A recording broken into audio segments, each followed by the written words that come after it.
انہوں نے ٹکا کے لوٹ مار کی. اور چلو بھائی آپ نے لوٹ مار کر لی تو کوئی پراپر ٹریٹمنٹ دے کے مریض کو بہتر حالت کی طرف لے جاؤ, یا مریض کو آپ نے مسلسل ایسا ٹریٹمنٹ دینا ہے کہ آپ کی مستقل روٹیاں لگی رہیں. خواتین و حضرات, آج وہ لوگ اس آسیب سے باہر نکلے. ڈاکٹر عامر عزیز نے انہیں بتایا کہ جی یہ معمولی نوعیت کی چوک ہے, لیکن اس کو آپ نے بہت سیریس لے لیا. اس میں آپ کو چند ایک ایکسرسائزز کرنی تھی, آپ کو اپنے لیٹنے کے پوسچر کو ٹھیک کرنا تھا, اور چند دوائیاں جس میں کچھ وٹامنز اور کچھ درد کے لیے معمولی نوعیت کی دوائیوں کا استعمال کرنا تھا, اور آپ نے بھلے چنگے ہو جانا تھا. پھر ڈاکٹر صاحب نے مزید یہ کہا کہ اب آپ کام پہ بھی جائیں, آپ اپنی روزمرہ کی روٹین جو ہے اس کو بھی جاری رکھیں, اور یہ ہلکی پھلکی ایکسرسائز آپ نے نہیں چھوڑنی اور اسے مستقل بنیادوں پہ کرنا ہے. خواتین و حضرات, یہ معمولی بات نہیں ہے. میں یہ سوچتا ہوں کہ اگر ان کے پاس یہ مشاورتی کونسل نہ ہوتی اور وہ مریض مسلسل انہی ڈاکٹرز کے چنگل میں پھنسنے کے بعد آپریشن کی حد تک چلا جاتا, تو پھر مجھ سے کسی نے سوال کیا کہ وہ آپریشن کیا ہونا تھا پھر, تو میں نے انہیں بتایا کہ انہوں نے ہلکا سا ایک چیرا لگانا تھا, چیرا لگا کے انہوں نے پھر وہ چیرا بند کر دینا تھا اور لاکھوں روپیہ لوٹ لینا تھا, یہ کہہ کے کہ جناب آپ کا آپریشن کر دیا گیا اور آپریشن کامیاب ہو گیا. مریض نے نفسیاتی طور پہ آپریشن کے بعد یہ سوچنا تھا کہ جی میں بھلا چنگا ہو گیا ہوں, اس کے علاوہ اور کچھ نہیں. اب آ جاتے ہیں خواتین و حضرات, یہ ساری گفتگو میری 23 مارچ کے حوالے سے ہے, کیونکہ 23 مارچ کو قرارداد پاکستان کی بہت بڑی بڑی باتیں ہوئی تھی, بڑے بڑے فیصلے ہوئے تھے, اور ان فیصلوں کے نتیجے میں آج ہم کیا کر رہے ہیں میں نے یہ بتایا. خواتین و حضرات, ہمارا ہجوم سڑکوں پہ کیا کر رہا ہے؟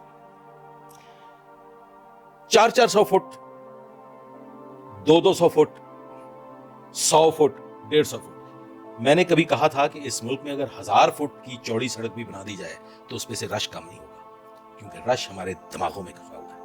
ہم وہ بے ہنگم ہجوم ہے. آپ کسی سڑک پہ نکل جائیں, آج چونکہ میرا بہت مصروف دن گزرا اور سارا دن میں تقریباً سڑکوں پہ رہا, تو میں بہت تکلیف میں مبتلا رہا.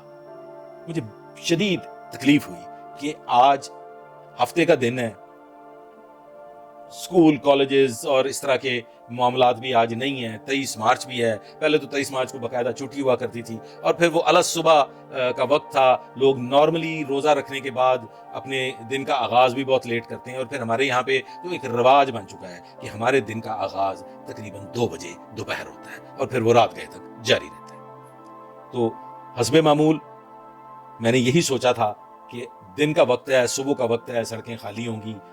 خواتین و حضرات, سڑکیں خالی تھیں, یقین کریں سڑکوں پہ رش نہیں تھا, لیکن چنگچی موٹر سائیکل سوار انہوں نے سڑک کو اس انداز میں گھیرا ہوا تھا. وہ جو موٹر سائیکل والے اپنے بیوی بچوں کو اور اپنے بڑے بوڑھوں کو 5-5 6-6 سواریوں کو لے کے سڑک پہ رواں دواں تھے, انہوں نے پوری سڑک کور کی ہوئی تھی. میں نے بڑی کوشش کی کہ میں اس سڑک پہ مثبت انداز میں پراپرلی گاڑی چلاتا ہوا جوہر ٹاؤن پہنچ جاؤں, اور پھر جوہر ٹاؤن سے مجھے گلبرگ جانا تھا, اور گلبرگ سے پھر مجھے مال روڈ جانا تھا, مال روڈ سے واپس مجھے جوہر ٹاؤن اور پھر ایک اور مقام تک پہنچنا تھا. آپ یقین کیجئے گا کہ میں نے آج تمام دن صرف یہ آبزرو کیا کہ موٹر سائیکل سوار اور چنگچی والے 150-200 فٹ چوڑی سڑک پہ ایسے قبضہ کر کے رواں دواں تھے کہ شاید یہ ان کی نجی پراپرٹی ہے. کوئی پراپر ڈرائیونگ کرنے والا انسان, میں سمجھتا ہوں کہ وہ اس ہجوم میں بلڈ پریشر کا مریض ہو کے گھر پہنچے گا. اور پھر میں نے غور کیا, میں ان چیزوں کو بیماری کی حد تک نہیں لیتا, میں فوری رد عمل کا قائل ہوں, اور میں پھر فوری رد عمل کرتا رہتا ہوں. اس سے کہتے ہیں کہ بلڈ پریشر نہیں ہوتا, اور اسی وجہ سے مجھے بلڈ پریشر نہیں ہے کہ میں اپنے اندر دبا کے اپنے اندر اس کو بیماری نہیں بناتا, میں فوری طور پہ اگل دیتا ہوں جو کچھ بھی میرے اندر جمع ہو رہا ہوتا ہے. تو میں سارے راستے جو بھی آپ سمجھ رہے ہوگے آہو آہو کرتا ہوا جس منزل پہ جانا تھا وہ جاتا رہا, اور بالآخر میں اپنے مقام پہ فائنلی واپس پہنچ گیا. خواتین و حضرات, کیا ہم کبھی کوئی سلجھی ہوئی ڈسپلنڈ قوم بن سکیں گے؟ میرا تو جواب نفی میں ہے. آپ اس کے بارے میں کیا سوچتے ہیں کمنٹ باکس میں ضرور بتائیے گا. خواتین و حضرات, اس کے بعد ایک اگلا تجربہ, لوگ کہتے ہیں جی آپ ایک خاص جماعت کے مخالف ہیں, آپ ان کی برائی کرتے اور آپ ان کی کوئی اچھائی سننا پسند نہیں کرتے۔ خواتین و حضرات، میں کہتا ہوں کہ آپ مجھے زبانی جمع خرچ کے علاوہ کوئی ایک کام بتا دیجئے جو انہوں نے کیا ہو تاکہ میں ان کی تعریف کر سکوں۔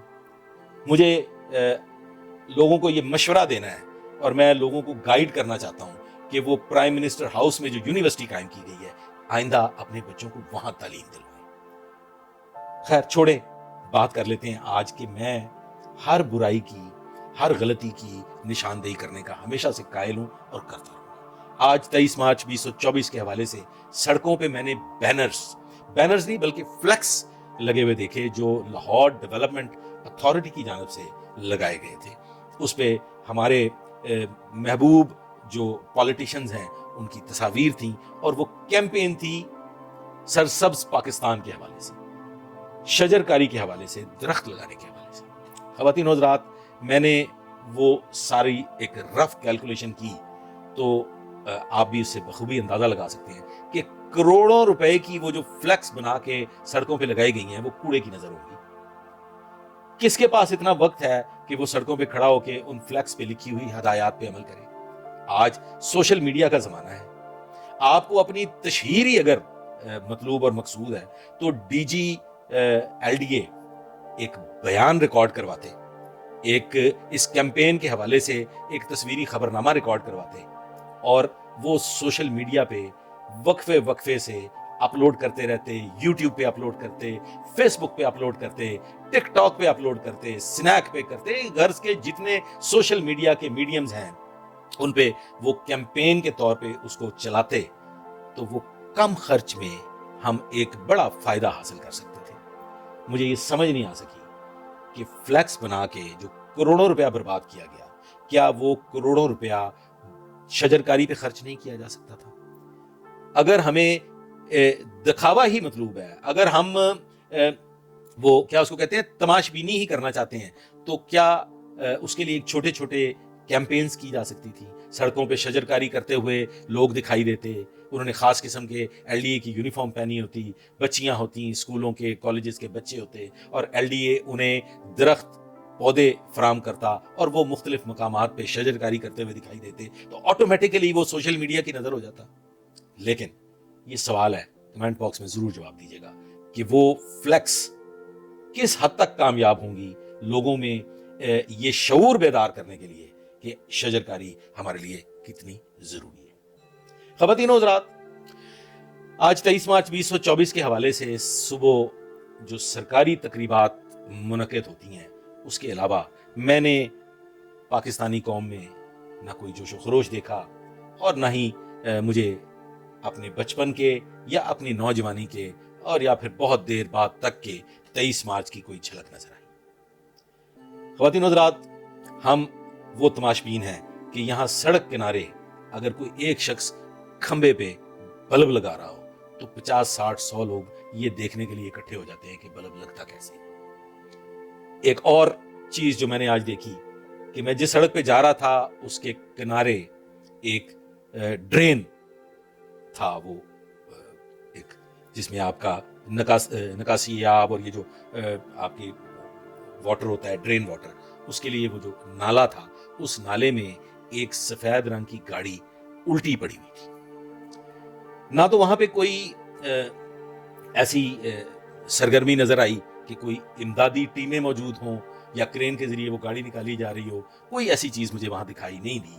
البتہ ایک جمع غفیر تھا، لوگ ایسے مجمع کی شکل میں وہاں موجود تھے، فوٹوگرافی ہو رہی تھی اور بظاہر کچھ ایسا نہیں نظر آ رہا تھا کہ جس سے یہ پتہ چل سکے کہ یہاں کوئی خدا نہ خاصا ایسا حادثہ ہوا ہے جس میں کوئی جانی نقصان ہوا ہے یا مالی نقصان تو سامنے نظر آ رہا تھا۔ ہم تماش بین اس کی ویڈیوز بنا رہے تھے۔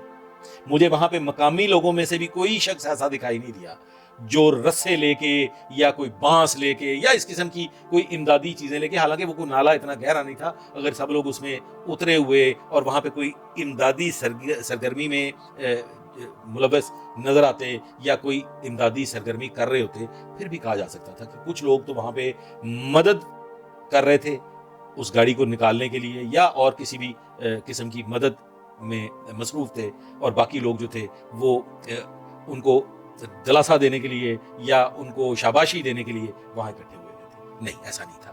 ہم سب کے ساتھ تماشبین وہاں اکٹھے تھے اور اس گری ہوئی کھائی میں یا نالے میں گری ہوئی گاڑی پہ نوحہ کنا ہونے کی بجائے اس کو انجوائے کر رہے تھے. 23 مارچ کے حوالے سے آخری بات جو میں کرنا چاہتا ہوں کہ خواتین و حضرات، ہم بنیادی طور پہ ایک عیاش ہجوم ہیں. ہم بڑے بڑے villas, imported crockery, imported tiles, imported تزئین و آرائش کے ذریعے شوبدہ بازی اور دکھاوے کے قائل ہیں. ہم ترقی یافتہ محنت کش ممالک کی اشیاء خرید کے اس پہ عیاشی کے قائل ہیں. خود ہم نے آج تک 2 آنے کی کوئی چیز ایجاد نہیں کی. ہم آج بھی جاپنیز گاڑیوں پہ سفر کرتے ہیں. ہم آج بھی انگلش گاڑیوں پہ سفر کرتے ہیں. ہم مراکش جیسے ملکوں کی جو بنائی گئی گاڑیاں ہیں وہ خرید کے عیاشی کرتے ہیں، لیکن ہم نے خود کچھ ایجاد نہیں کیا.